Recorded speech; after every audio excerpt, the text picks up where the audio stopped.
এই 10টা কাজ, এই 10টা আয়াতের ভিতরে যা যা বলা হলো, এগুলো যদি কেউ আমল করে থাকে সে সোজা জান্নাতে প্রবেশ করে।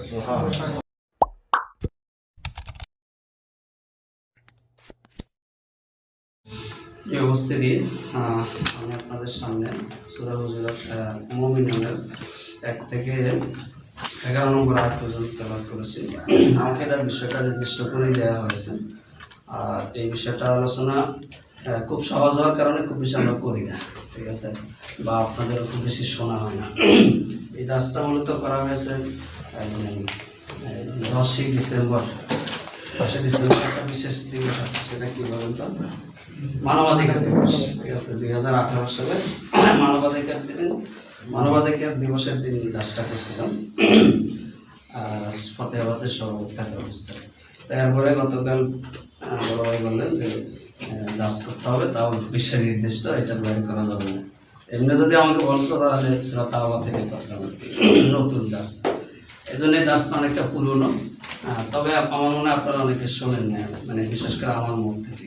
কারণ এই দাসটা আমি দিয়েছিলাম কলা অনুসার, সরার্দি হল, দুর্নিবার এবং কুসি ইন্ডেক্স ফোকাস, এই বাইরের সব বাজারে এই 4 শাখায় আলোচনা করছিলাম 2018 সালের ডিসেম্বরে। তাহলে স্বাভাবিকভাবে আপনারা অনেকে আমার মুখ থেকে শোনার কথা না, যদি তারপরে শুনে থাকেন তবে এই দাসের সাথে রিলেটেড সূরা মাআরিজের একটা দাস আমি বিভিন্ন জায়গায় করছি, সেটাও কোরআন ক্লাস ছিল না, সদস্যদের প্রোগ্রাম, আবার দুইটা সাথীদের কথা বলেছিলাম। ওই দাসের সাথে এই দাসটা মিল আছে, ঠিক আছে। এরকম বাচ্চাগুলোতে একটা প্রোগ্রামে 2019 সালে সূরা মাআরিজের দাস পেশ করছিলাম, ওখানে আজকের অনেকগুলো কথা ওখানে ছিল, ঠিক আছে। তো আসেন সূরার নাম, আমরা সরাসরি আলোচনা চলে যাই, কারণ এরপরে কেন্দ্রীয় মেহমান চলে আসবে, ঠিক আছে, আমার বেলু চলে যাবে, সুতরাং আসার আগেই, ঠিক আছে, শেষ করা উচিত, ঠিক আছে। সূরার নাম সূরা মুমিনুন, পবিত্র কোরআনে খুব গুরুত্বপূর্ণ একটি সূরা, 23 নম্বর সূরা, ক্রম হিসেবে 23 নম্বর, নাজিলের ক্রম হিসেবে 64 নম্বর। রাসূল সাল্লাল্লাহু আলাইহি ওয়াসাল্লামের উপর নাজিলের দিক থেকে সূরা ফাতিহা যেমন সর্বপ্রথম পূর্ণাঙ্গ সূরা, এরকম গিয়ে 64 নম্বরে আল্লাহ রাসূলের উপরে এই সূরাটা নাজিল হয়েছে। 118টা আয়াত আছে, আর রুকু আছে 6টি। আর যেহেতু 64 নম্বর সূরা, তাহলে বোঝা যাচ্ছে একটা মাক্কি সূরা। মাক্কি জীবনের রাসূল সাল্লাল্লাহু আলাইহি ওয়াসাল্লামের মাক্কি জীবনের মাঝামাঝি সময়ে সূরাটা নাজিল হয়েছে। পবিত্র কোরআনে মুমিন এবং মুমিনুন এই দুই নামই সূরা আছে, ঠিক আছে। শুধু মুমিন নামে একটা সূরা আছে, সেটা পবিত্র কোরআনে 40 নম্বর সূরা। ওখানেও ওই সূরাটা অনেক বড়, সেখানে 85টি আয়াত আছে। সেই সূরাতে একজন মুমিনের আলোচনা করা হয়েছে, শুধু একজন মুমিনের বৈশিষ্ট্য, এবং সেখানে একটা উদাহরণ আছে, ঠিক আছে। ইবনে আব্বাস রাদিয়াল্লাহু বলেন তার নাম শামান, আবার কেউ বলেছেন হাবিবে নাজ্জার, ঠিক আছে। নাম নিয়ে ডিবেট আছে, কিন্তু ওখানে একজন মুমিনের কথা বলা হয়েছে। মুসা আলাইহিস সালামকে যে ফেরাউন হত্যা করে ফেলবে, ঠিক আছে, পরামর্শ সবাই যখন আলোচনা চলছিল ফেরাউনের দরবারে, তখন একজন মুমিন ওখানে ছিল, তার নাম শামান বলা হয়েছে। ওই শামান গিয়ে মুসা আলাইহিস সালামকে এটা বলে দিয়েছিলেন, এরপরে মুসা আলাইহিস সালাম হিজরত করেছিলেন। এবং বলা হয়েছে একজন পৃথিবীর ইতিহাসে একজন সিদ্দিক, মানে সত্যবাদী অল্প কয়েকজন, এর ভিতরে এই একজন, ঠিক আছে। আর আরেকজনের কথা আছে সূরা ইয়াসিন, ওয়াজা মিন আকসাল মাদিনাতে রাজুলুন ইয়াসা, ওখানে। তো অনেকে বলছেন ওইটা সর্বসম্মতিক্রমে হাবিবে নাজ্জার, তাহলে বোঝা যাচ্ছে এটা সম্মান হবে। অনেকে আবার বলছেন হিজকিল আলাইহিস সালামের কথা বলা হচ্ছে। ওখানে মুমিনের একজন মুমিনের একজন উদাহরণ দিয়ে ইসলামী আন্দোলন কেমন হবে এটা বোঝানো হয়েছে, তার বাধা বিপত্তিগুলো কি ছিল বোঝানো হয়েছে।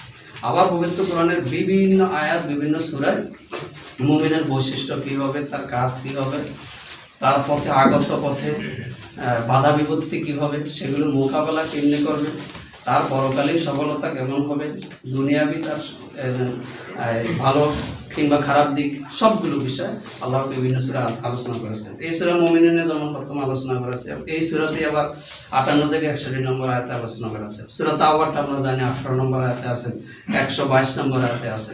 সূরা আনফালের একেবারে প্রথম দিকে 2 থেকে 4 নম্বর আয়াত এই সূরা মুমিনের বৈশিষ্ট্য আলোচনা করা হয়েছে। এরপরে সূরা হুজুরাতের 10 নম্বর 15 নম্বর আয়াত আলোচনা আছে। সূরা আহজাবের 35 নম্বর আয়াতে প্রায় 10টি বৈশিষ্ট্যের কথা বলা আছে। এরপরে যে সূরা তাওবার 112 নম্বর আয়াতে, ঠিক আছে, সুন্দর করে ওইটার দাসি আমি করার নিয়ত করেছিলাম, আত-তাইবুন আল-আবিদুন আল-হামিদুন আস-সাইয়ুন আল-রাহিউন, ঠিক আছে, ওখানেও আলোচনা আছে। এরপরে সূরা ফুরকানের 63 থেকে 74 নম্বর আয়াতে খুব সুন্দরভাবে আলোচনা আছে, ওই যে ওই ইবাদুর রহমানিল্লাযিনা ইয়ামশুনা। এরপরে সূরা নূরের একাধিক এই সূরার পরের সূরা নূর, পূর্ব সূরা হচ্ছে সূরা নাস। এই সূরা নূরেও 51 এবং 62 নম্বর আয়াতে মুমিনের বৈশিষ্ট্য। সূরা মাআরিজের যেটা আমার দাস আছে ওখানেও 22 থেকে একেবারে 34 নম্বর আয়াত পর্যন্ত মুমিনের আলোচনা আছে। সূরা আলে ইমরানের 16, 17, 160 নম্বর, সূরা কাসাসের 53 থেকে 55 নম্বর আয়াতে আলোচনা আছে। এভাবে বিভিন্ন জায়গায়, এমনকি সূরা বাকারার প্রথম দিকে যেগুলো, এগুলো মুমিনের বৈশিষ্ট্য, এভাবে মুমিনের বৈশিষ্ট্য আলোচনা করা হয়েছে। আবার হাদিসেও এই মুমিনের বিভিন্ন বৈশিষ্ট্যের কথা আলোচনা করা হয়েছে। মুমিনের অনেক বৈশিষ্ট্যের কথা হাদিসে আছে। আমরা যে মুখস্থ করছি না মুমিনা বলি আনিন নোমান ইবনে বশির রাদিয়াল্লাহু তাআলা কল রাসূলুল্লাহ সাল্লাল্লাহু আলাইহি ওয়াসাল্লাম আল মুসলিমুনা কারাজুলিন ওয়াহিদিন নিস্তাকা আইনুহু ইস্তাকা কলবুহু।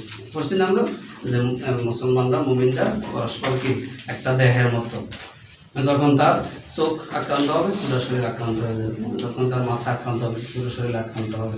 এরপরে আরেকটা হাদিস আছে আবু হুরায়রা রাদিয়াল্লাহু আনহু বর্ণিত হাদিস, এটা মিশকাত শরীফে 4995 নম্বর হাদিস, আল মুমিনু মা লা ওয়ালা খায়রা ফিমা লা ইয়ালাম। বলা আছে মুমিন হচ্ছে পরম দিল হবে, ঠিক আছে, যে ব্যক্তি পরম দিল হবে না সে আসলে পূর্ণাঙ্গ মুমিন না। তাহলে এরকম অসংখ্য আছে, এমনকি মেহমানে যারা সম্মান করে না সে মুমিন না, এরকম অনেক কথা আছে না, এরকম অসংখ্য হাদিসও আছে। আবার কোনো কোনো বৈশিষ্ট্য কোরআনের কয়েক সূরাতে আছে, মানে একই বৈশিষ্ট্য কয়েক সূরাতে আছে। যেমন আমরা আজকে আলোচনা করবো যেটা এই যে আমানত ওয়াদা, এই কথাটা সূরা মুমিনুনের যেমন 8 নম্বর আয়াতে আছে, সূরা মাআরিজের 32 নম্বর আয়াতে আছে, একেবারে হুবহু, ঠিক আছে। আবার একই বৈশিষ্ট্য কোরআনেও আছে, হাদিসও আছে, ঠিক আছে। যেমন তাকওয়ার কথা, ইয়া আইয়ুহাল্লাযিনা আমানুত্তাকুল্লাহ, হ্যাঁ, যে তোমরা আল্লাহকে ভয় করো। আবার হাদিসে আপনার শুআবুল ঈমানের পাবেন, আবু যর গিফারী রাদিয়াল্লাহু তাআলা আনহু রাসূল সাল্লাল্লাহু আলাইহি ওয়াসাল্লাম আওসিনি, ইয়া রাসূলুল্লাহ আমাকে কিছু পরামর্শ দেন। তখন আল্লাহ রাসূল একটা পরামর্শ দিয়েছে, সেখানে প্রথম ছিল যে ইত্তাকুল্লাহ, যে আল্লাহকে ভয় করো, ঠিক আছে। এভাবে একই গুণ কয়েক জায়গায় বর্ণনা করা হয়েছে। তাহলে মুমিনের বৈশিষ্ট্য এটা নিয়ে আজকে আলোচনা। কিন্তু পবিত্র কোরআনে কাফেরুন নামে কোন সূরা আছে, একটা ছোট্ট সূরা আছে, কিন্তু কাফের নামে কোন সূরা পবিত্র কোরআনে নাই, ঠিক আছে।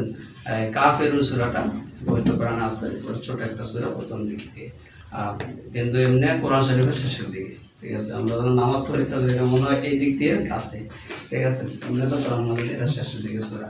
তাহলে মুমিনকে আল্লাহ বেশি ভালোবাসেন, এই জন্য মুমিনের সরাসরি বৈশিষ্ট্যের কথা পবিত্র কোরআনে বেশি করে বলা হয়েছে, প্রত্যেকটা কাজ পুঙ্খানুপুঙ্খে বর্ণনা করা হয়েছে। আর কাফেরদের বৈশিষ্ট্যগুলো বর্ণনা করা হয়েছে, সেগুলো তাদের এই যে ঘৃণা করে বর্ণনা করা হয়েছে। আবার অনেকে বলেছেন যে এই যে কাফের যে বৈশিষ্ট্য বর্ণনা করা হয়েছে এগুলোর ভিতরে মুমিনের কথা আছে, মানে মুমিন এই কাজগুলো করে না, ঠিক আছে, ঠিক আছে। এই যে কাফেরা বলে লা তাসমাউ লিহাযাল কোরআন, এই কোরআনটা শুনিও না, তো মুমিন এটা শুনে, ঠিক আছে। তাহলে সেগুলোর বিপরীত মুমিনের স্বভাব, ঠিক আছে। এখন আসেন নামকরণ আমরা এটা সবাই জানি, কথা বললাম মুমিনুন, তাহলে আল মুমিনুন শব্দ থেকে এই সূরার নামকরণ করা হয়েছে আল মুমিনুন। শানে নজুল আসেন মুসনাদ আহমদের হযরত ওমর ইবনুল খাত্তাব রাদিয়াল্লাহু তাআলা আনহু থেকে একটা হাদিস বর্ণিত আছে। তিনি বলেন যে রাসূল সাল্লাল্লাহু আলাইহি ওয়াসাল্লামের উপরে যখন কোরআন অবতীর্ণ হতো তখন মৌমাছির গুঞ্জনের ন্যায় শব্দ হতো। আমরা জানি না ওহী নাযিলের পদ্ধতির ভিতরে এটাও একটা। তো এক সময় আমরা বসে আছি, সাহাবায়ে কেরাম বসা থাকার সময় এরকম মৌমাছির গুঞ্জন হচ্ছে, রাসূল সাল্লাল্লাহু আলাইহি ওয়াসাল্লামের উপরে একটা বিশেষ অবস্থা সৃষ্টি হতো, ঠিক আছে। এই অবস্থাটা চলে আসছে। তো চলে আসার কারণে আমরা বুঝতে পারলাম যে এখন কোরআন অবতীর্ণ হচ্ছে। তো রাসূল সাল্লাল্লাহু আলাইহি ওয়াসাল্লাম আয়াত শেষ হলে সাধারণত প্রতিবার কি করেন, সূরা বা আয়াত শেষ হলে বলে দেন, কিন্তু এবার বলেন নাই। তিনি কিবলামুখী হয়ে গেলেন এবং একটা দোয়া করেন, আল্লাহুম্মা জিদনা ওয়া লা তানকুসনা ওয়া আকরিমনা ওয়া লা তুহিননা ওয়া আতিনা ওয়া লা তাহরিমনা ওয়া আসরিনা ওয়া লা তুসির আলাইনা ওয়ারদানা ওয়ারদিনা ইয়া রাব্বাল আলামিন। যে আল্লাহ তুমি আমাদেরকে, আল্লাহুম্মা জিদনা, আল্লাহ তুমি আমাদেরকে বাড়ায়া দাও, আপনারা বলেন না আল্লাহ বাড়ায় দাও, আল্লাহুম্মা জিদনা, ওয়ালা তানকুসনা, আল্লাহ আমাদেরকে বাড়ায় দাও, কমায় দিও না। যে হে আল্লাহ আমাদেরকে বাড়ায় দাও, কমায় দিও না। এরপরে বললেন যে আল্লাহ আমাদেরকে সম্মানিত করুন, অপমানিত করিয়েন না। আল্লাহ আমাদেরকে তুমি দাও, বঞ্চিত করো না। আল্লাহ তুমি আমাদেরকে আমাদের উপরে অন্যদেরকে প্রাধান্য দিও না, আমরা যেন প্রাধান্য দিতে পারি, মুসলমানরা যেন প্রাধান্য দিতে পারে, এটা আমাদেরকে করো।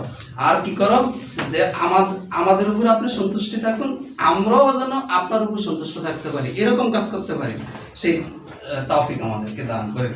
এটা যখন বললেন তো সাহাবারা কিছু বলছিলেন না, কি এটা কি কোরআনে আয়াত নাকি, এটা তো দোয়া করতেছি আল্লাহুম্মা জিদনা ওয়ালা তানকুসনা। তখন আল্লাহ রাসূল সাল্লাল্লাহু আলাইহি ওয়াসাল্লাম বললেন যে এখন আমার উপরে কোরআনের এমন বিশেষ কতগুলো আয়াত অবতীর্ণ হয়েছে, 10টির কথা বলা হয়েছে, যে এই 10টা কাজ, এই 10টা আয়াতের ভিতরে যা যা বলা হলো, এগুলো যদি কেউ আমল করে থাকে সে সোজা জান্নাতে প্রবেশ করে। হযরত আয়েশা রাদিয়াল্লাহু তাআলা আনহাকে একবার সাহাবারা জিজ্ঞাসা করেছেন, কয়েকজন জিজ্ঞাসা করছেন রাসূল সাল্লাল্লাহু আলাইহি ওয়াসাল্লামের চরিত্র কেমন ছিল। তখন আমরা জানি না তিনি বিভিন্ন সময় বিভিন্ন উত্তর দিয়েছেন। এর ভিতরে একটা উত্তর ছিল যে তোমরা সূরা মুমিনুন পড়ো, সূরা মুমিনুনের প্রথমে যে গুণাবলীগুলো আছে এগুলোই বিশ্বনবী সাল্লাল্লাহু আলাইহি ওয়াসাল্লামের গুণাবলী ছিল। ঠিক আছে, তাহলে অত্যন্ত গুরুত্বপূর্ণ আয়াত। এখন আবার প্রেক্ষাপটে চলে যাই, তাহলে ওমর রাদিয়াল্লাহু বর্ণনা করেছেন, তার মানে হচ্ছে ওমর রাদিয়াল্লাহু তখন ইসলাম গ্রহণ করে ফেলেছেন। ঠিক আছে, তাহলে রাসূল ওমর রাদিয়াল্লাহু তাআলা ইসলাম গ্রহণ করেছেন মাক্কি জীবনের মাঝামাঝি সময়। ঠিক আছে, প্রায় 90-তে 4th বা 5ম বছরে। ঠিক আছে, তো ওই সময়ে রাসূল সাল্লাল্লাহু আলাইহি ওয়াসাল্লামের উপরে এই সূরাটি অবতীর্ণ হয়। এই সময়ে অত্যাচার নির্যাতন চরমে পৌঁছে নাই। ঠিক আছে, ব্যক্তিগতভাবে অত্যাচার নির্যাতন চলতেছিল, এখনো মানে পুরা মুসলমান জাতির উপরে অত্যাচার নির্যাতন আসে নাই। ওই সময় এই সূরাটা নাযিল হয়েছে। কাফের মুশরিকরা বিভিন্ন দাবি দাওয়া, বিভিন্ন বাধাবিঘ্ন, বিভিন্ন সন্দেহ সংশয়গুলোর জন্য প্রস্তুতি নিচ্ছিল এবং বিশেষ করে প্রোপাগান্ডা চালাচ্ছিল বিভিন্ন। তো এই সময়ে মুমিনদের কি হবে, মুমিনরা অনেকটা হতাশ হয়ে যাচ্ছিল। ঠিক আছে, যে কি আমরাই তো সঠিক পথে আছি, তারপরে আমাদের উপরে আবার অত্যাচার নির্যাতন। এই জন্য মুমিনদেরকে সান্ত্বনা দেওয়ার জন্য, পাশাপাশি কাফের মুশরিকদেরকে সতর্ক করার জন্য এই সূরাটি নাযিল হয়। তাহলে বিষয়বস্তু আমরা সহজে বুঝতে পারতেছি, এই বিষয়ে আলোচনা করা হয়েছে। রাসূল সাল্লাল্লাহু আলাইহি ওয়াসাল্লাম তাফসীরুল কোরআন বলছে, রাসূল সাল্লাল্লাহু আলাইহি ওয়াসাল্লামের প্রতি আনুগত্যের আহ্বান জানানো হয়েছে। ঠিক আছে, যে রাসূল সাল্লাল্লাহু আলাইহি ওয়াসাল্লামের আনুগত্য করো, তাহলে এখানে তোমাদের সফলতা আসবে। এরপরে এই সূরার ভিতরে মানব সৃষ্টির রহস্য আলোচনা করা হয়েছে। মাক্কি সূরার প্রথম যে সূরাগুলো নাযিল হয়েছে এগুলোর ভিতরে দেখবেন তাওহীদ, রিসালাত, আখিরাতের আলোচনা আছে, মানুষের সৃষ্টি তত্ত্ব নিয়ে আলোচনা আছে। ঠিক আছে, যে আমি তোমাকে কিভাবে সৃষ্টি করলাম একটু ভেবে চিন্তে দেখো। বেশিরভাগ মানব সৃষ্টির কথাগুলো বেশিরভাগ এই মাক্কি সূরার ভিতরে বর্ণনা করা হয়েছে। এই সূরাতে আপনি খুব সুন্দর করে দেখবেন মানুষের যে 7টা স্তরে সৃষ্টি করা হলো, এই বিষয়টা এখানে বর্ণনা করা হয়েছে। যেমন মানুষকে কি দিয়ে সৃষ্টি করা হয়েছে এখানে আছে, যে এর আগে আরেকটা আয়াত আছে, ওয়ালাকাদ খালাকনাল ইনসানা মিন সুলালাতিন মিন তিন, যে আমি মানুষকে সৃষ্টি করেছি মাটির উপাদান থেকে। ঠিক আছে, এরপরে বলা হচ্ছে সুম্মা জাআলনাহু নুতফাতান ফি করারিন মাকিন, অথবা সেটাকে আমি কি করেছি শুক্র বিন্দু আকারে একটা নির্দিষ্ট স্থানে স্থাপন করেছি। পুরো আয়াত পড়া যাবে না, এরপরের আয়াতে আরো বর্ণনা আছে। আমি যেটা বোঝাতে চাচ্ছি, আপনারা এখানে একটা যোগ করেন। পবিত্র কোরআনে এই মাটি শব্দটা মানে তুরাব শব্দটা আছে 17 বার, হিসাব রাখেন। 2 নম্বরে নুতফা শব্দটা আছে 12 বার, মানে মানুষকে কি কি দিয়ে সৃষ্টি করা হয়েছে। এরপরে আলাক শব্দটা আছে 16 বার। এরপরে মুদগা বা মাংসপিণ্ড, আলাক শব্দটা রক্তপিণ্ড। রক্তপিণ্ড হলো রক্ত থেকে সেটা হয়ে যাবে কি মাংসপিণ্ড। ঠিক আছে, এই মাংসপিণ্ড কথাটা আছে 3 বার। এরপরে মাংস হলো সেটাকে করা হয়েছে হাড় দেওয়া হয়েছে। মাংস শুধু মাংস তো হবে না, হাড় দেওয়া হয়েছে, এটাকে বলা হচ্ছে ইজাম মানে হাড়, এটা আছে 15 বার।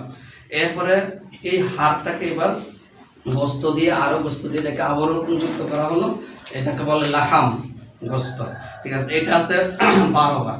তাহলে এখন সর্বমোট কয়বার হচ্ছে দেখেন, কয়বার হয়েছে 75। নুতফা লিখছেন, নুতফা 12 বার লিখছেন তো। তুরাব 17 বার, আলাক 6 বার, মুদগা বা মাংসপিণ্ড 3 বার, ইজাম হাড় 15 বার, লাহাম বা গোস্ত 12 বার, আর এখানে 2 নম্বর মিশছে 2 নম্বরে আছে জীবনকণা 12 বার, অর্থাৎ জীবনকণা মানে নুতফা 12 বার। ঠিক আছে, কয়বার হইছে যোগ করছেন? যোগ করতে পারেন না?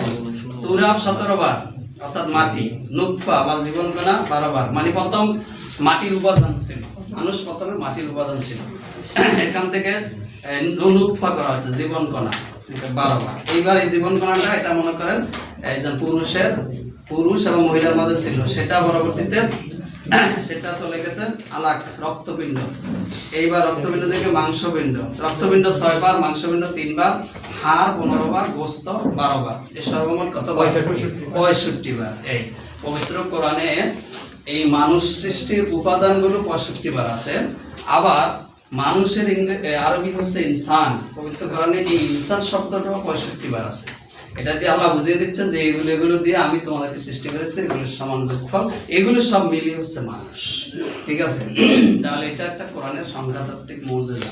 এগুলো নিয়ে আপনারা সার্চ করুন, দেখবেন এরকম অসংখ্য সংখ্যাতাত্ত্বিক মৌজেজা আছে পবিত্র কোরআনে। তো আসেন এই সূরায় এই বিষয়টা নিয়ে আলোচনা করা হয়েছে। এরপরে রাসূল সাল্লাল্লাহু আলাইহি ওয়াসাল্লামকে বলা হয়েছে, ইয়া রাসূলুল্লাহ, যে আপনাকে যে দাওয়াত দেওয়ার জন্য দায়িত্ব দেওয়া হয়েছে, এই দাওয়াত আরো পরিবর্তিত তারা দিয়েছেন এবং আপনার বিপক্ষে আজকে যেমন অবস্থান নিয়েছে, পূর্ব এরকম অবস্থান কাফের মুশরিকরা নিয়েছে। সেখানে এক্সাম্পল দিতে গিয়ে এখানে নূহ আলাইহিস সালামের কথা বলা হয়েছে, মুসা আলাইহিস সালামের কথা বলা হয়েছে, ঈসা আলাইহিস সালামের কথা বলা হয়েছে। নূহ আলাইহিস সালামের ওই যে নৌকা নির্মাণের কাহিনী এখানে সংক্ষেপে বর্ণনা করা হয়েছে। এরপরে রাসূল সাল্লাল্লাহু আলাইহি সাল্লাম এবং ইসলামী আন্দোলন কর্মীদেরকে এখানে একটা বিখ্যাত কথা যেটা আমরা সবসময় বলি, ওই কথাটা এই সূরাতে আছে, সেটা হচ্ছে ইতফা বিল্লাতি হিয়া আহসান, যে যেটা উত্তম পন্থা, সেই উত্তম পন্থা দিয়ে মন্দকে দূরীভূত করো, তার মানে মন্দের জবাব ভালো দিয়ে দাও। এই যে ইসলাম আন্দোলন সাফল্য সত্যাবলের চারিত্রিক মাধুর্যের যে 18টা পয়েন্ট আছে, ওখানে কথাগুলো বলা হয়েছে, এই কথা এখানে আছে।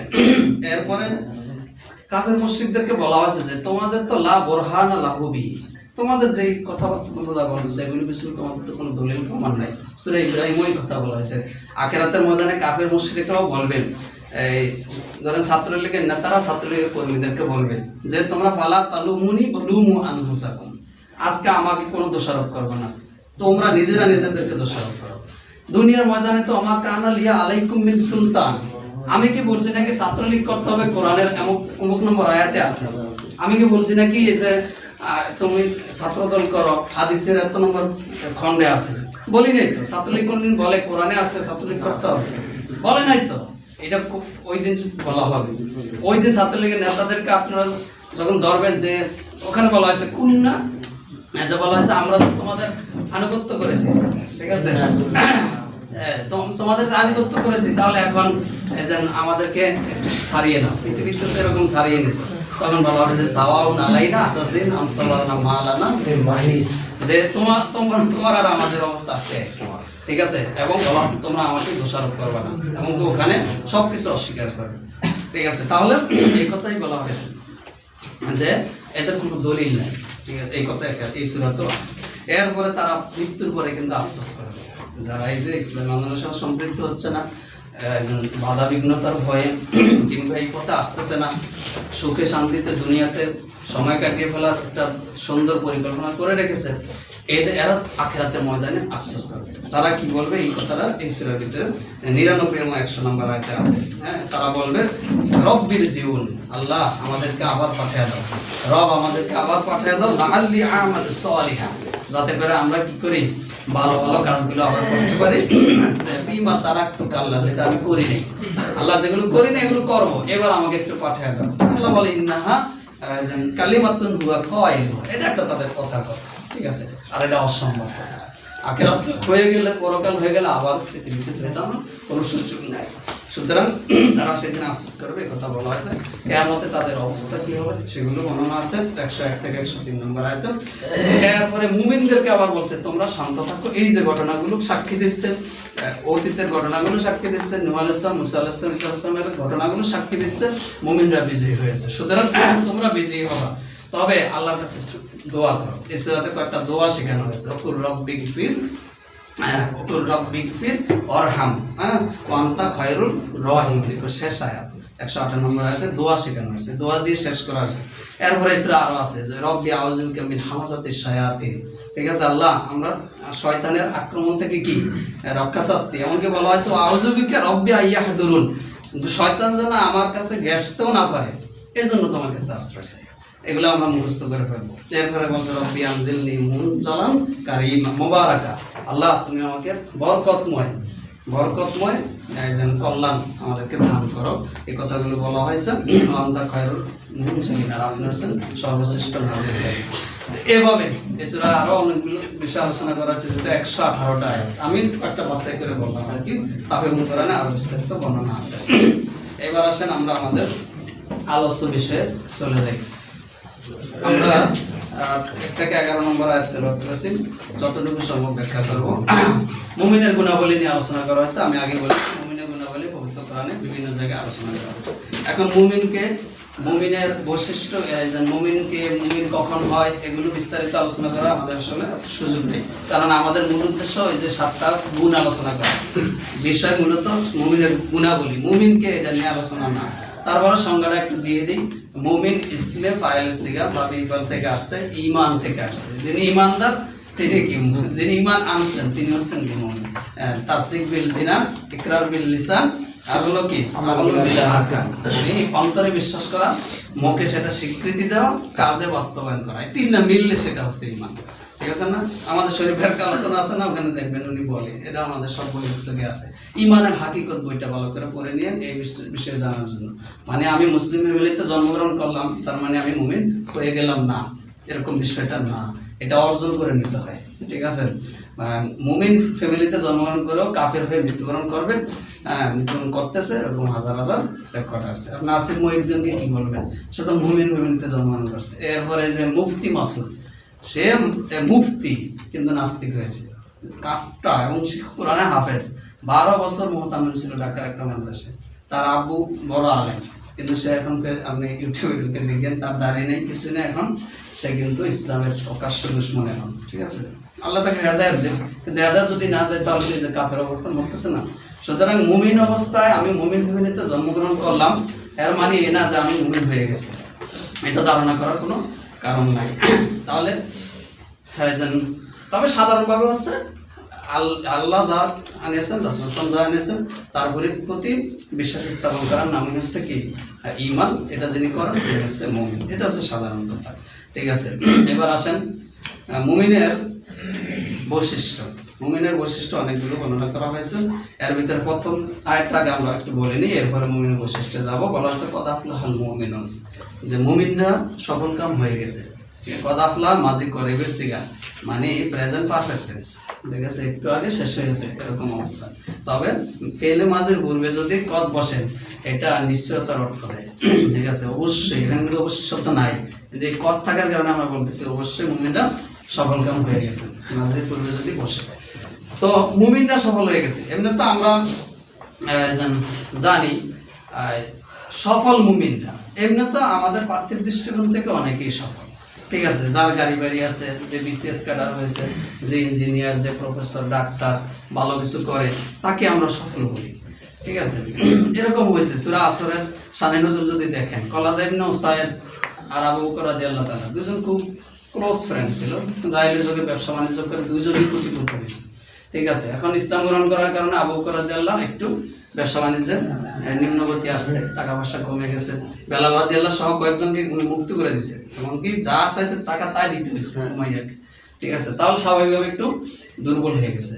তো একদিন এজন ওখানে এসে বলতেছে, আবু বকর তুমি তো শেষ, তুমি তো ক্ষতিগ্রস্ত হয়ে গেছো, তুমি তো একজন সফল থেকে অসফল হয়ে গেছো। মানুষ অসফল থেকে সফল হয়, তুমি তো সফল থেকে অসফল হয়ে গেছো। সুতরাং এই ইমান টিমান ছেড়ে আবার আসো, আমরা আমাদের মতো করে আবার একজন আমাদের ব্যবসা বাণিজ্য চালাই। তখন আবু বকর রাদিয়াল্লাহু বলেছেন যে না, আসলে বোকা তুমি। ঠিক আছে? তুমি ব্যর্থ, আমি ঈমান গ্রহণ করার কারণে আমি সফল। ঠিক আছে? তখনই কিন্তু সূরা আসর নাযিল হয়েছে, আল আসর ইন্নাল ইনসানা লাফি খুসর। এরপরে বলা আছে না ইল্লাল্লাযিনা আমানু, দেখছেন এই কথা এখানেও আছে, ইল্লাল্লাযিনা আমানু, তবে তারা ব্যর্থ না, তারা ক্ষতিগ্রস্ত না, যারা আমানু, যারা ঈমান আনে। এখন আমরা পার্থিব দৃষ্টিকোণ থেকে যাদেরকে সফল বলি, ঠিক আছে, আল্লাহর দৃষ্টিতে তারা সফল নাও হতে পারে, ঠিক আছে। এই যে আনুষ্কা আর হলো দিহান, এদের পিতামাতারা কি পার্থিব দৃষ্টিকোণ থেকে অসফল? না, সফল, ঠিক আছে।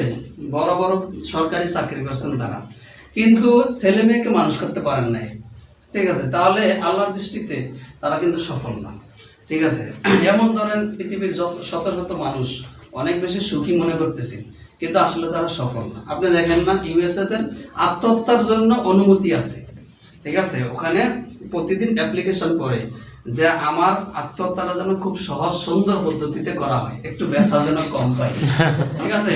আমেরিকা এটা অনুমতি প্রাপ্ত, মানে আবেদন করতে পারবে সরকারের কাছে যে আমাকে সুন্দর করে মৃত্যু দিন, এটা জায়েজ আছে ওখানে, বৈধ। তাহলে সুখী নাই তো। আমেরিকার অধিকাংশ মানুষ ঘুমের ওষুধ খেয়ে এরপরে তারা ঘুমাইতে হয়, আর আমাদের তো আনলিমিটেড ঘুম আসে, ঠিক আছে, কখনো আনলিমিটেড। রাত 9টা শুয়ে বললো, ফজর পরে আবার ঘুম আসে, এরপরে যদি না জাগে তাহলে 1টা-1টা পর্যন্ত আমরা ঘুমাইতে পারি, ঠিক আছে। আমাদের তো ক্যাম্পাসের অভিজ্ঞতা আছে, সকালের খাবার খাওয়ার নাস্তা দরকার হয় না, উঠে একবারে 12:30টার দিকে দুপুরের খাবার রেকর্ড আমাদের বন্ধুদের আছে, ঠিক আছে।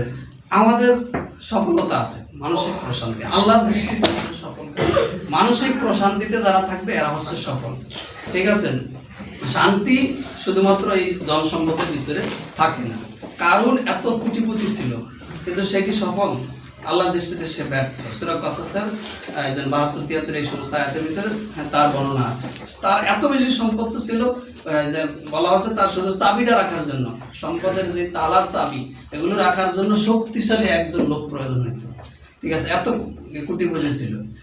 মুসা আলাইহিস সালামের আপন চাচাতো ভাই ছিলেন, কারণ এরপরে আগের কিতাব সবগুলো মুখস্থ ছিল, কিন্তু যখনই হারুন আলাইহিস সালামকে নবুয়ত দেওয়া হলো তখন সে বিক্রিয়াটা গেল এবং অহংকারের কারণে তার পতন হলো, ঠিক আছে। আল্লাহ পাক তাকেও সফল করেন নাই। তাহলে সফল মানে ধন সম্পদ থাকতে হবে, ইঞ্জিনিয়ার, বিসিএস কিংবা এগুলো হলেই সে সফল, এরকম বিষয়টা নয়।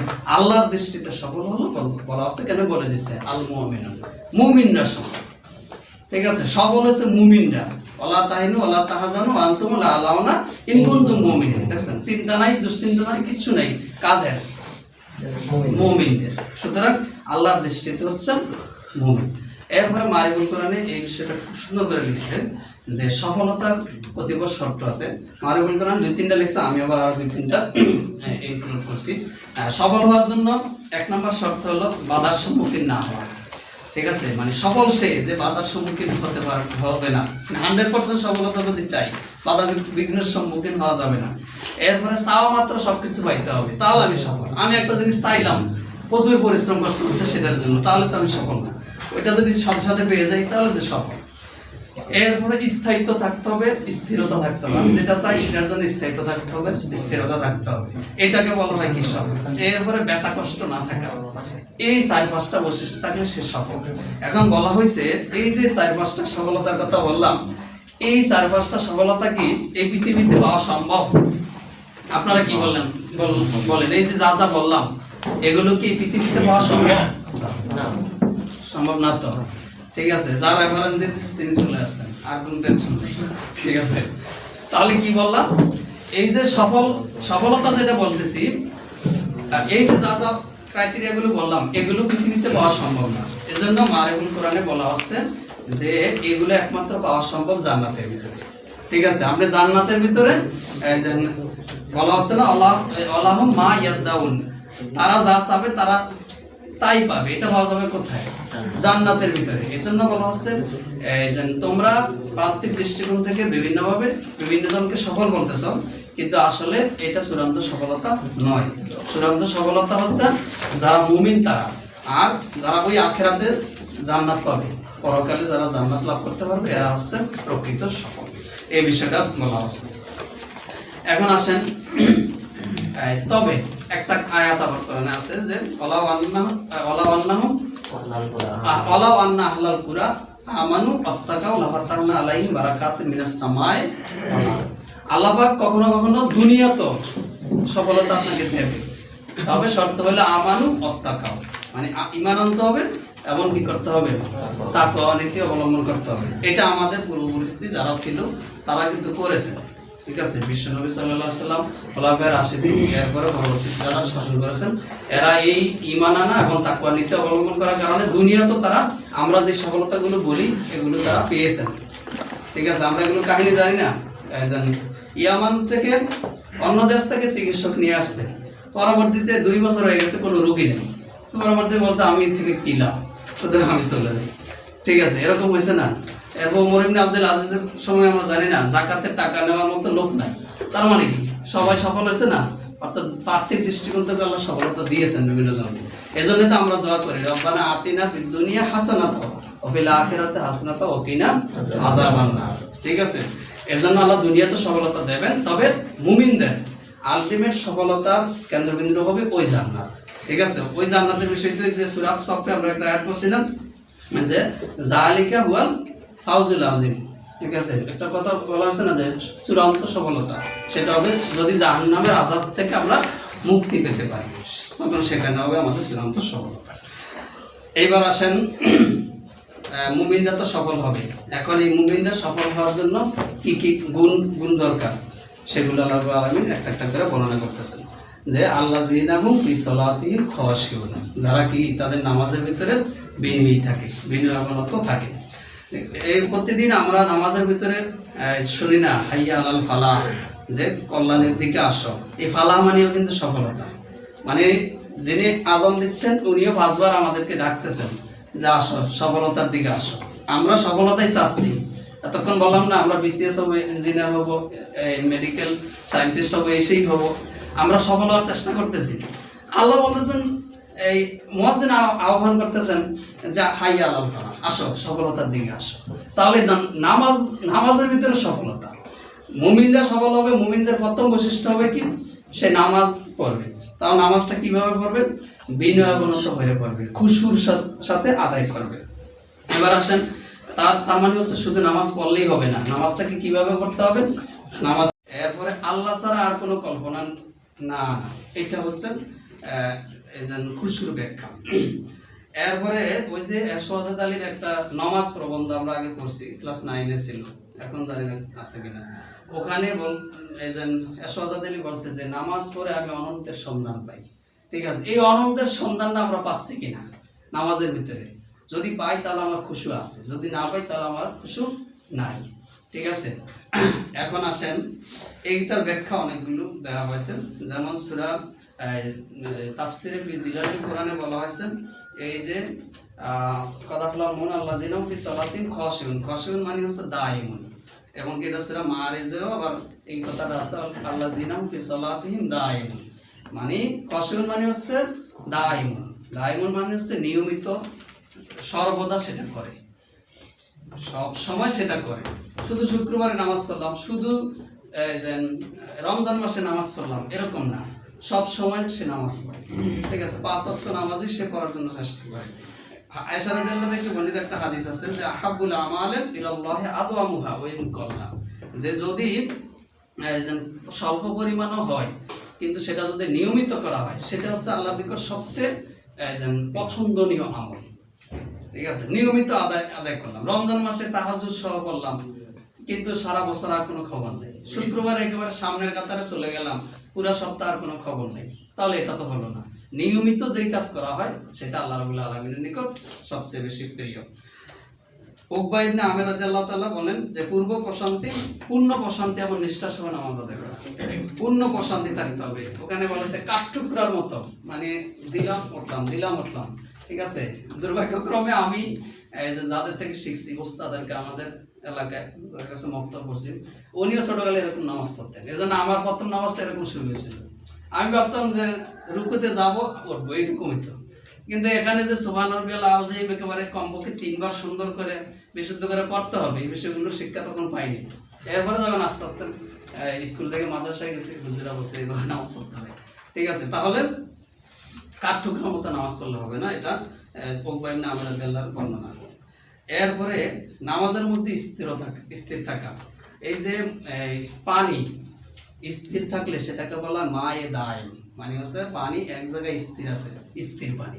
ঠিক তেমনি ভাবে আমি নামাজ পড়বো, আমারও ওই স্থির থাকবো নামাজের ভিতরে, তাহলে আমি স্থির দায়, এই কথাটা বলা হয়েছে। এরপরে শরীর এবং মন উভয়কে স্থির রাখা। আমাদের শরীরের বিভিন্ন অঙ্গ প্রত্যঙ্গ আছে না, এরপরে নামাজ পড়ার সময় আমাদের বিভিন্ন কাপড় চোপড়, বিভিন্ন শাল কিংবা যা যা আছে চাদর এগুলো থাকে না, বলা হয়েছে এগুলো নিয়ে নাড়াচাড়া না করা। একজন লোক এরকম রাসূল সাল্লাল্লাহু আলাইহি ওয়াসাল্লামের মসজিদে এরকম করতেছিল, রাসূল সাল্লাল্লাহু আলাইহি ওয়াসাল্লাম বলেন লা খাশিয়া কলবু হাযা লা খাশিয়া জাওয়ারিহু, যদি তার অন্তরের ভিতরে ভয় থাকতো তাহলে তার এটা উপরে বাহ্যিকভাবে সেটা কি প্রকাশ পেত। এজন্য আমরা নামাজের ভিতরে এরকম বিষয়গুলো করব না। নামাজের ভিতরে অনেকগুলো কাজ করি আমরা যেগুলো খুব বেহুদা কাজ, ঠিক আছে। দেখবেন একজন কাশি দিছে, বাকি সবাই কাশি দেওয়া শুরু করেছে, আসলে কি সবার একসাথে কাশি আসছে, তো এটা কি জন্য দিচ্ছে, তাহলে এটা খুশুর খেলা হচ্ছে। এরপরে মশা একটা বসছে গায়ের ভিতরে, একেবারে এত জোরে মারে, এটার একেবারে ফিউনারাল পর্যন্ত করে ফেলে, মানে এটার শেষকৃত্য অনুষ্ঠানও করে ফেলে, মানে এটা তো মারছে এটারে আবার টলাটলি করে, আবার অনেকে এরকম করে দেখে, ঠিক আছে। আমার একজন মোবাইলে কল আসছে, তখন এরকম দেখতেছে কে দিছে কলটা, এটা দেখে এবারে কাটতেছে কি রে ভাই, তাহলে এটা কি নামাজ হবে, ঠিক আছে। এরকম অসংখ্য দৃশ্য আমাদের নজরে পড়ে, যেগুলো খুব মানে নিজেরও খারাপ লাগে, আর এখন তো কিছু এখন এই সময় তো আপনি কিছু বলতে পারবেন না, এটা একটা সমস্যা। তাহলে এই অঙ্গ প্রত্যঙ্গ এগুলোকেও নামাজের ভিতরে রাখা, ঠিক আছে। কাপড় চোপড় এত করে রাখতেছি, তারপরে কোরআনে বলা হয়েছে যে কাপড় চোপড় বেশি করে লটকে রাখা, করা, এগুলো সবগুলো মাকরুহ, ঠিক আছে, এরকম করা যাবে না। এরপরে কাশি আসছে, যা কিছু আছে এগুলো নিয়ন্ত্রণের চেষ্টা করতে হবে। এরপরে যদি চলে আসে আস্তে করে দিতে হবে। এখন একজন দিচ্ছে আবার আরেকজন দেয় কি জন্য, তারও কি ওই সময় একই সময় কাশি আসছে নাকি, তাহলে এই যে ডং করে আমরা নামাজ পড়ি এগুলো আসলে খুশুর খেলা, এগুলো নামাজের ভিতরে করা যাবে না। এরপরে আসেন এবার এই সৌভাগ্যের পরশমণি কিমায়ে সাদার একটা বই আছে, এটা থেকে আমি কিছু কথা বলি। ওখানে বলা হয়েছে যে মানুষের এই যে একাগ্রতা এগুলো নষ্ট হয় কেন, মানুষের খুশুটা নষ্ট হয় কেন, ওখানে ব্যাখ্যা করা হয়েছে, আবার সমাধান দেওয়া হয়েছে। দুইটা কারণে নষ্ট হয়। এক নম্বর হচ্ছে বাহ্যিক কারণ, আর একটা হচ্ছে অভ্যন্তরীণ কারণ। বাহ্যিক কারণ হচ্ছে এমন কিছু থাকা নামাজের আশেপাশে যেগুলোর দিকে আমার মনোযোগ চলে যায়, যেগুলোর দিকে আমার মন চলে গেছে অটোমেটিক ভাবে, সেগুলোকে বলা হয়েছে বাহ্যিক কারণ। আর আভ্যন্তরীণ কারণ হচ্ছে মনের ভিতরে এমন একটা কিছু থাকা, চিত্ত থাকা, দুশ্চিন্তা থাকা, কিংবা কোনো কিছুর প্রতি আকর্ষণ থাকা, যেটার মধ্যে আমার মন চলে গেছে, তাহলে এই দুইটা কারণ। এখন উনি সমাধান দিয়েছেন যে বাহ্যিক কারণ অর্থাৎ আশেপাশে যেগুলো আছে সেগুলোকে সরিয়ে ফেলতে পারলে সেটা সমাধান হয়ে যাবে। ইবনে ওমর রাদিয়াল্লাহু তাআলা আনহু সব সময় নামাজের আগে তিনি আশেপাশে যা কিছু আছে সবগুলো সরিয়ে ফেলতেন। এমনকি বর্ণনা আছে উনি কোরআন মাজিদটাও দূরে সরিয়ে ফেলতেন, কারণ এটার ভিতরে আমার মন যেতে পারে। এরপরে তলোয়ারটাও দূরে নিয়ে ফেলতেন, একেবারে নিরালা সুন্দরভাবে নামাজ পড়ার জন্য বসতেন। এই বিষয়টা আমাদের খুব খেয়াল রাখতে হবে, নিরিবিলি নামাজ পড়ার চেষ্টা করতে হবে সব সময়। আপনি এমনকি কাতারের ভিতরে দাঁড়ানোর সময় চেষ্টা করবেন যেখানে নিরিবিলি আছেন সেখানে দাঁড়ানোর জন্য। আবার নিজে যে যখন নামাজ পড়বেন তখন এরকম নিরিবিলি একটা সুন্দর পরিবেশে গিয়ে নামাজ পড়বেন, যাতে করে অন্য কিছুর প্রতি আকর্ষণ না যায়। এই বিষয়টা আমাদের চেষ্টা করতে হবে।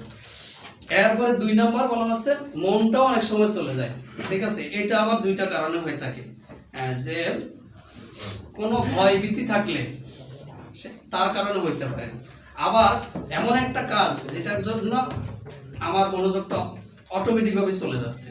যেমন মনে করেন ক্ষুধার কথা বলা হয়েছে, আপনি ক্ষুধা লাগছে, প্রচন্ড ক্ষুধা, এখন নামাজ পড়তে গেলে আপনার মনটা থাকবে না, ঠিক আছে, আপনার ক্ষুধা লাগছে এখন। এজন্য বলা হয়েছে ইজা হাসারাত আশাউ ওয়াল ইশাউ ফাবদাউ বিল ইশা, বলা হয়েছে এশার নামাজ আর খাওয়া দুইটা একসাথে হয়ে গেছে, মানে খাইতেও হবে এশার নামাজও পড়তে হবে। তখন বলা হয়েছে ফাবদাউ বিল ইশা, তাহলে তোমরা কি করো, এশার নামাজটা পরে পরে খাওয়াটা আগে খাও, ঠিক আছে, মানে খাওয়াটা আগে খেয়ে নাও। তো এজন্য আপনার প্রচন্ড ক্ষুধা নিয়ে যাওয়া দরকার নেই। আবার এটার উপর কেয়াস করে অন্যগুলোও বলতে পারেন। আপনি একজনের সাথে কথা বলতেই হবে, জরুরি, সে নিশ্চিত কল দেবে নামাজের ভিতরে, আপনি জানেন, ঠিক আছে। আপনি বলছেন যে 10 মিনিট পরে কল দিচ্ছি, এখন 10 মিনিট নামাজের ভিতরে হবে, আপনি জানেন শিওর, তাহলে এখন কি করেন, তার সাথে কথাটা বলে নেন, বলে এরপরে নামাজে দাঁড়ান। ঠিক আছে, এখন বলতে পারেন তাহলে তো অনুমতি পেয়ে গেছি, এইবার নামাজ শুরু হয়েছে, এবার ইচ্ছা মতো খাবো, খায় এরপরে যাবো, গিয়ে দেখবো এক রাকাত তো নাই, জামাত শেষ। এই বিষয়টা আবার এরকম না, আপনার প্ল্যানটা আবার ওরকমই থাকতে হবে যে নামাজ 15 মিনিট আছে, আমি 12 মিনিটে খাবো, 3 মিনিট পরে গিয়ে এরপরে ধরবো। আবার এমনও করতে পারেন যে আমার তো পেট প্রচন্ড ক্ষুধার্ত, তাহলে অল্প করে খাই, আবার প্রয়োজনে পরে এসে খাবো, কোনো সমস্যা আছে? আপনি প্লেটে ধরেন হালকা একটু খাইলে তো আপনার পেট ঠান্ডা হয়ে গেল, এরপরে নামাজ পড়ে আবার খান। এমনকি অনেক পেট ভরে গেলে আপনি নামাজের ভিতরেও মনোযোগ দিতে পারবেন না, ঠিক আছে না? সুতরাং একটু খেয়ে প্রয়োজনে প্লেট ঘুরে আবার চলে যান, আবার এসে খান, কোনো সমস্যা নাই তো।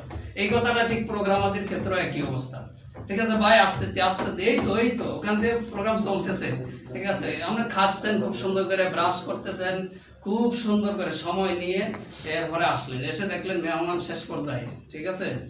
এটা কিন্তু আমাদের উচিত হবে না, নামাজের ক্ষেত্রে তো অবশ্যই না। তাহলে আপনার আবার ওই সেট আপটা থাকতে হবে যে আমি খাওয়া দাওয়া শেষ করে এরপরে নামাজ পড়বো, কিন্তু খাওয়া দাওয়াটার সময়টা যেন ওরকম থাকে, এই বিষয়টা আমাদের সবসময় চেষ্টা করতে হবে।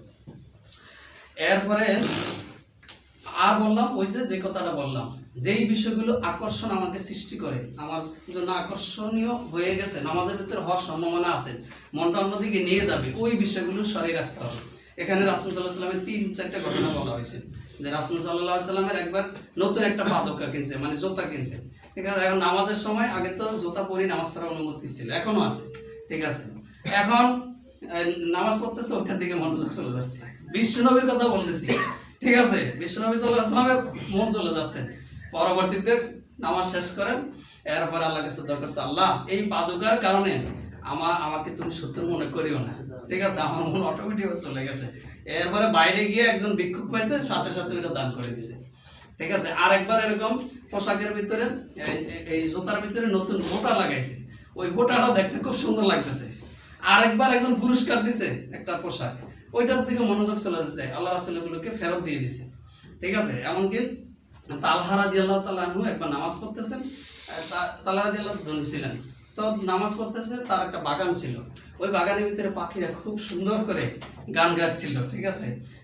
আনন্দ করতেছিল, তালহা রাদিয়াল্লাহু চেহারা ওইদিকে চলে গেছে, অটোমেটিক ভাবে, এগুলো কিন্তু ইচ্ছা করে করেন নাই, অটোমেটিক ওইদিকে চলে গেছে। নামাজ শেষ করে কি আমার কি মনোযোগ ছিল, কয় রাকাত পড়ে ভুলে গেছে, ঠিক আছে? অনেক সময় এমন হয় না, আসল নামাজ 3 রাকাত পড়ে সালাম ফিরে ফেলি, এমন হয়তো, আবার বেতের নামাজ 4 রাকাত পড়ে ফেলি, এরকম হয়।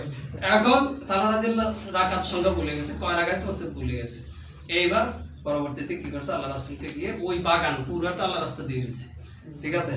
তাহলে বলা হয়েছে যেটার কারণে আপনার এই মনোযোগ আকর্ষণটা থাকে না, মনোযোগটা বিঘ্নতা ঘটে মনোযোগে, সেই বিষয়টা সরিয়ে ফেলার কথা বলা হয়েছে। তার মানে না আপনি কি আজকে সবকিছু যেগুলো মনে হয় সব দূর করে ফেলবেন, না না, এগুলো না, মনটাকে ওর দিকে আনতে হবে।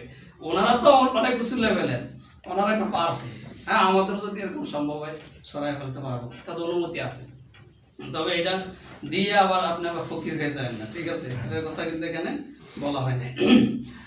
এবার আসেন মনোযোগ আকর্ষণে আরো কতিপয় বিষয়, এগুলো আমি সূরা মাআরিজে বলেছি, অনেকে শুনছেন, সেই বিষয়গুলো নিয়ে আসি মনোযোগ আকর্ষণের জন্য। আর কি কি আমরা করতে পারি? 1 নম্বর হচ্ছে আমরা ইলেকট্রনিক যে ডিভাইসগুলো আছে বা আমাদের আধুনিক যে যন্ত্রপাতিগুলো, ঠিক আছে, যেগুলো আমাদের সময়কে মাশাআল্লাহ ভালোই কিলিং করতেছে, এগুলোকে দূরে সরিয়ে নামাজ পড়ার চেষ্টা করতে হবে। যদি সম্ভব হয় মোবাইলটা আল্লাহর রাস্তায় সাথে নিয়ে না, ঠিক আছে? কোনো দরকারই নেই, এটা সাইলেন্ট করলো, এটা করলো, মন ওই দিকে যাবে, ঠিক আছে? সুতরাং এটাকে সাইলেন্টও দরকার নেই, এটাকে একেবারে রুমেই রেখে যান, নামাজ পড়তে একেবারে মসজিদে যদি চান একসাথে চলে যান। সময় তো শেষ,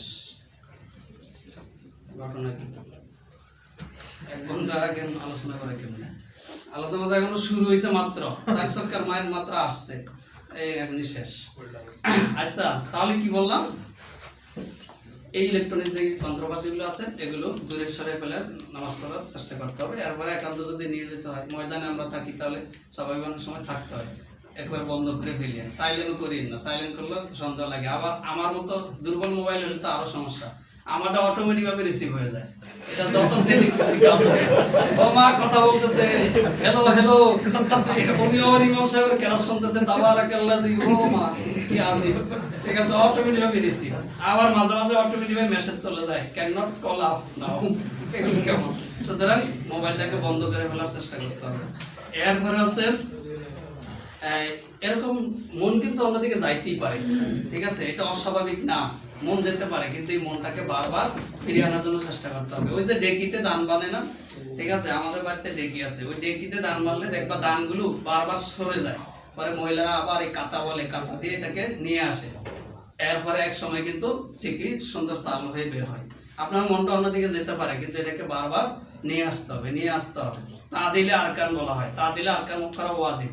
ইচ্ছাকৃতভাবে মনটাকে চতুর্দিকে নিয়ে যাচ্ছেন, এটা জায়েজ নাই। আবু হানিফা রাহমাতুল্লাহ আলাইহির সময় এরকম একবার হয়েছে, উনি আসর নামাজ পড়াইছেন, আসর নামাজ শেষ করার পরে মুসল্লিরা বলতেছে, হুজুর নামাজ মনে হয় 3 রাকাত হয়েছে।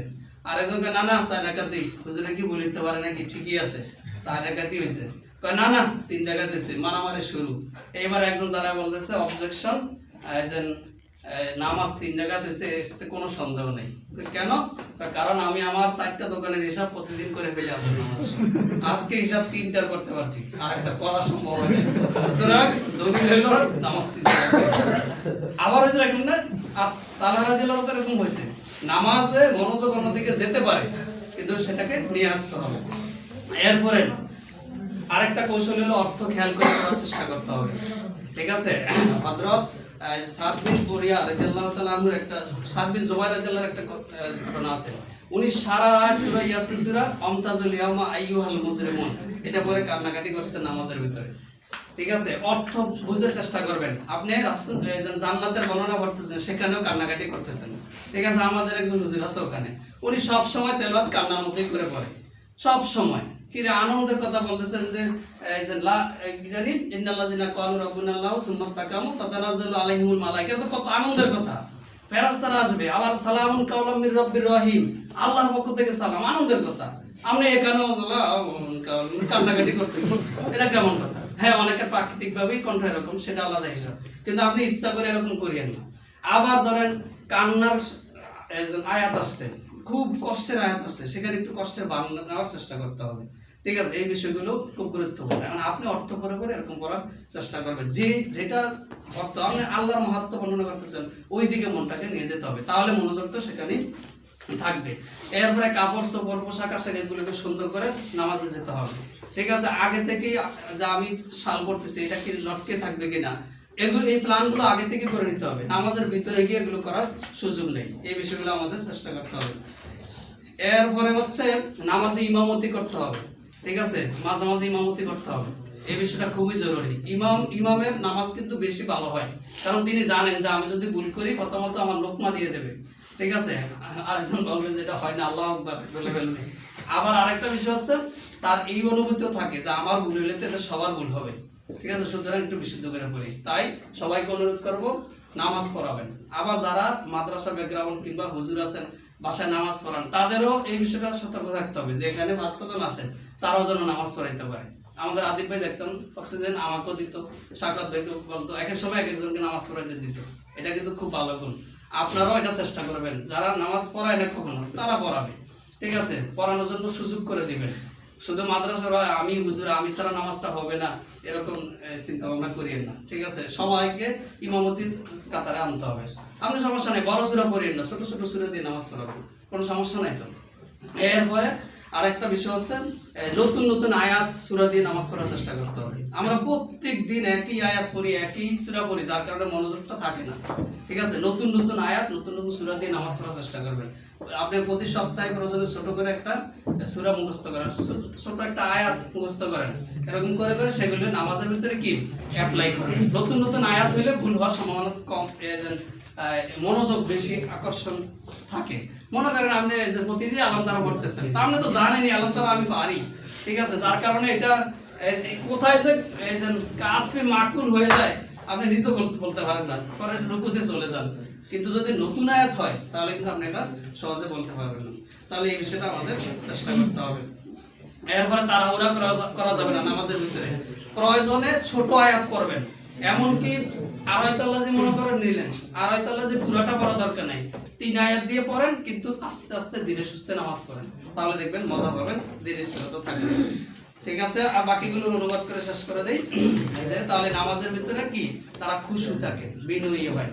আল্লাহ জিনাহুম আনিল্লাহি মুরিদুন, এইটা নিয়ে আমার বিস্তারিত আলোচনা করা উচিত ছিল, আমার উচিত ছিল শুধু এই একটা নেওয়া। ঠিক আছে, অনর্থক বিষয় থেকে তারা বিরত থাকে, অনর্থক কাজ, অনর্থক কথা, দুইটা থেকে বিরত থাকে।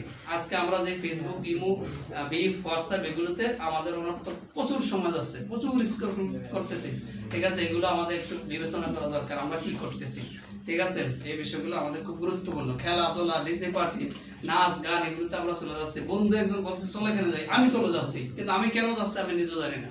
এই বিষয়গুলো খুবই গুরুত্বপূর্ণ, যেখানে সেখানে আমাদের সময় ব্যয় করার সুযোগ নাই, এটা আমাদের খেয়াল রাখতে হবে। আল্লাহ জিনাহুম লিযাকাতে ফাইলুন, আর তারা যাকাত আদায় করে। যাকাতের দুইটা ব্যাখ্যা, সরাসরি যাকাত, আর একটা হলো এখানে বলা হয়েছে যেহেতু এটা মাক্কি সূরা, তাহলে ওই সময় তো যাকাত ফরজ হয় নাই। ঠিক আছে, সুতরাং এখানে অন্তরকে পরিশুদ্ধতার কথা বলা হয়েছে, শিরক, রিয়া, অহংকার এগুলো থেকে মুক্ত হওয়ার কথা বলা হয়েছে। আবার অনেকে বলেছেন যাকাতই মূলত যাকাত ফরজ হয়েছে মক্কা, এটার বাস্তবায়ন শুরু হয়েছে মদিনাতে গিয়ে। এরপরে বলেছে আল্লাহ জিনাহুম লিফুরুজিম হাফিজুন, আর তারা লজ্জাস্থানের হেফাজত করেন। এরপরে ইল্লা আলা আজওয়াজিম আও মালাকাত, এখানে এই দাসদের নিয়ে আমি গতকাল অনেকটুকু পড়াশোনা করছিলাম, দাস প্রথা নিয়ে। ঠিক আছে, এটা নিয়ে একটা বই আছে, আমি বইটার নাম বলে দিই, আপনারা একটু পড়ে নিয়ে, আমি গতকাল পড়ছি। ঠিক আছে, আবু নাসের উলুয়ান। ঠিক আছে, আবু নাসের উলুয়ান একটা বই লিখছেন, ওনার বইয়ের নাম আছে ইসলামে দাস বিধি। এটার অনুবাদ হয়েছে, অনুবাদটা হচ্ছে মোহাম্মদ আমিনুল ইসলাম, ডক্টর আবু বকর জাকারিয়া সম্পাদনা করেছেন। বইটা অনেক বড়, আমি অনেক পৃষ্ঠা পড়ছি। দাস প্রথা নিয়ে খুব সুন্দর কথা আছে, এবং নাস্তিকরা কিন্তু এটা নিয়ে খুব বেশি কথা বলে। ঠিক আছে, এটা আপনারা একটু পড়ে নিন। তাহলে স্ত্রী এবং দাস ছাড়া অন্যদের সাথে এখানে যৌনাঙ্গের হেফাজত নিয়ে অনেকগুলো কথাবার্তা আমি এখানে নোট করছিলাম।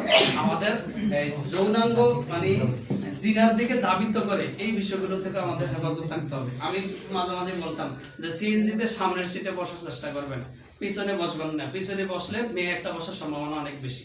এই জন্য আমাদের জন্য প্রায়োরিটি হচ্ছে সামনের সিট খালি আছে কিনা।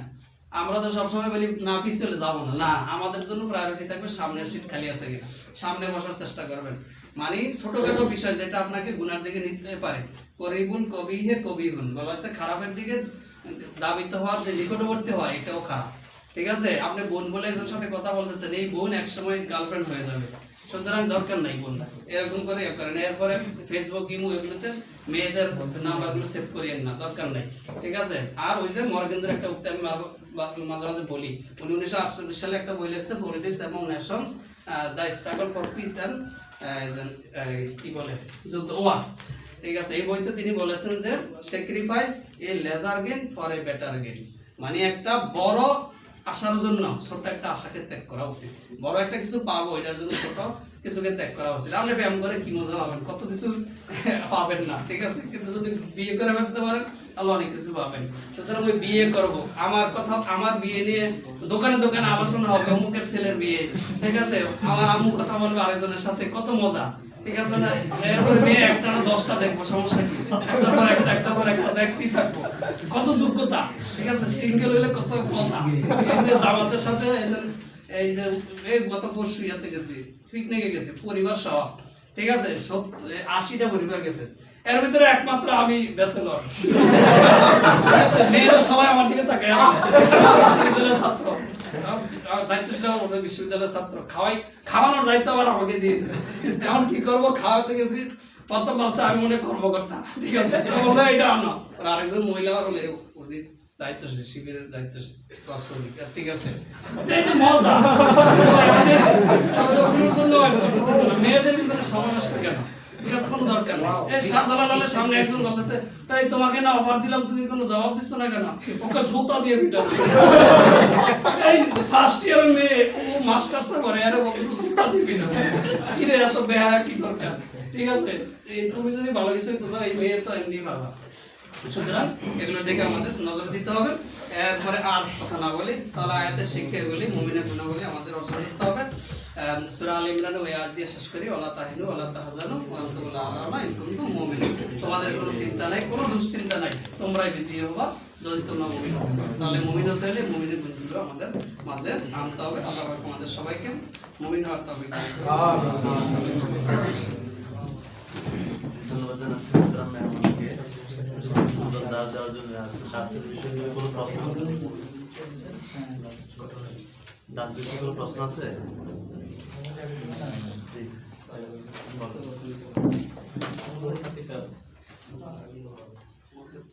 আসসালামু আলাইকুম ভাই, ওই যে নামাজে কোরআন তেলাওয়াতের ক্ষেত্রে জান্নাতুল জাহান্নামের বর্ণনা আসার সময় একটা আমি কান্নার বিষয় পাইছিলাম।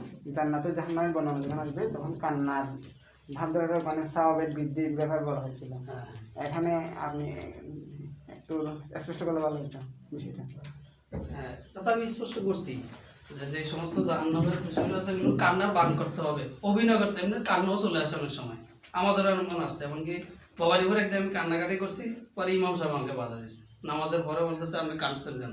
নামাজের ভিতরে যে আপনার চোখের পানি এক এক দিকে পড়ে গেছে, সমস্যা না, ঠিক আছে আসে। কিন্তু আপনিও যদি ভালো করে অর্থ সহকারে পড়েন তাহলে কান্না আসবে। আর কান্না না আসলেও বলা হয়েছে যে কান্নার বান করা যায় না, আমি একটু নীরবে নিস্তব্ধ হয়ে পড়বো, তাহলে তো ভালো। এটা অভিনয় হইলেও আল্লাহ তো জানেন যে আল্লাহ আমি কান্নার জন্য চেষ্টা করতেছি। কান্না তো এমনি আসবে না, শয়তানের ইয়ে তো বলি না এখানে, কত ষড়যন্ত্র করে শয়তান নামাজের ভিতরে, ঠিক আছে।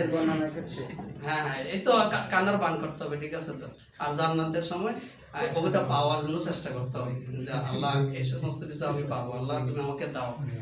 আবার ওই সময় আল্লাহ তুমি আমাকে দাও বলে ফেলিয়েন না, ঠিক আছে। মানে দোয়াটা ওরকম হবে আর কি, মনে মনে ওই ধ্যান ধারণাটা আনতে হবে।